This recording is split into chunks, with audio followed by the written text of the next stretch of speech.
The woman who lied about acid now faces theft charges, and there's new insight on what if actually motivated the 28-year-old to mutilate her own face. Police say Bethany Storrow collected more than $25,000 in donations, and she'd already spent more than $1,000 when she was found out. The Seattle Times says some of it went towards a laser facial peel she had gotten the week before the incident. Police say she wanted to kill herself with chemical drain cleaner.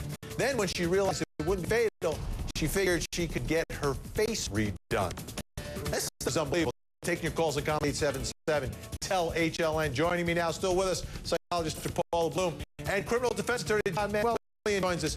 Let me go to you on this one, because here's what I want to happen to this young woman. I want her to be charged. Then I want her evaluated. I presume that she'll be found to be mentally unstable, legally insane, and then what we do is put her, find her not guilty by reason of insanity, bring her into court every 30 to 60 to 90 days, and have court-monitored treatment for this woman. What do you think? You've already made your mind, and you're asking your criminal defense attorney whether or not I think she should go to jail. But the honest truth is that I think she's got some mental problems.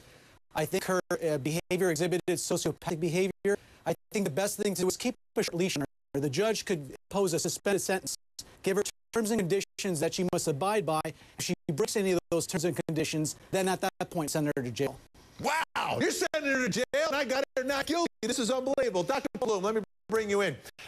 Here's the thing about that really struck me about this case. And we see other cases where people fake being a victim and do it to get attention. And I understand money comes in, and some people are harmed, and that sort of thing. But this case, she actually mutilated herself, which tells me in big, bright, bold letters that there's something terribly wrong going on in this woman's mind. Yeah, I totally agree with you. Are you a psychologist, Vinny? I totally agree with you. Yeah, I mean, listen, I've treated many people in my practice who engage in cutting behaviors and other kinds of things to hurt themselves, whether they do it for attention seeking. That whole explanation sort of felt like a backtracking. Oh, yeah, I was thinking maybe I'd kill myself. It just seemed like, you know, in our culture, victims, I was talking to someone earlier today, victims are celebrities, you know, this outpouring of compassion and love, and sometimes the only way to get that is through pain. Let's take a listen to what Bethany Storrow had to say about forgiveness in this case. Take a listen. You know, in time, I'm going to forgive her, because if I don't, then it's hard to move on with my life. So that's the biggest, like, my chaplain told me last night, it was the biggest problem for me to have is to forgive her. Paula, she can forgive herself for what she's done to herself at any point? I hope so. I mean, the first step is to acknowledge that you have a problem, right? To own what she did. And just as she, I mean, did she hold a press conference and how kind of talk about this? Well, you know? we all wanted to talk to her, and we applauded her at the time for being so brave. Right. Obviously, she wasn't brave. And sometimes, Vinny, the lies people tell sort of gives you an idea of who they want to be. So maybe she's lying about wanting to be somebody's full of forgiveness and compassion. Maybe it's who she wants to be. I've lied about walking to my office that's 8 blocks away, and people say, "Oh, do you walk?" No, I drive. You know, yeah, sure, I walk. You know, we often lie about who we want to be. Yeah. This is a little more extreme. John Manuel, I want to go to Paul. We ran out of time. I'm sorry to get you off. No, but, okay.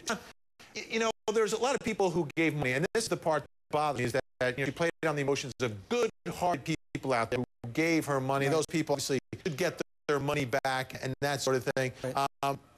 You know, is that reason enough, though, for the criminal justice system to punish her? Do you follow what I'm saying? Is that she preyed upon the goodness of people, but she also mutilated herself. It's not like she mutilated someone else. You know what I mean? Well, that's what I was saying before. I didn't say that she should go to jail. I think that the judge should keep a close eye on her, and the judge has discretion to give her a suspended sentence, which means that she goes to a psychiatrist, she pays back the restitution, she complies with terms and conditions of probation, and it could give her hard labor community service. And if she does all that, maybe at that point in time we don't send her to jail. But if she doesn't do that, then she deserves to go to jail. Because remember, she planned all of this way in advance. She got a later appeal weeks before this happened, and she had the attitude that, well, if this doesn't kill me, then I could just get my face redone. And I think that's sociopathic behavior, in my opinion. Yeah, the only thing that changes it just a little bit for me, and I guess this is where we disagree, is the fact that it's the self-mutilation part that makes me just feel something, some form of sympathy for this young woman. It took her face. And I mean, she was a pretty girl. There was nothing wrong with her. But I guess that's not what she saw in the mirror, Paula.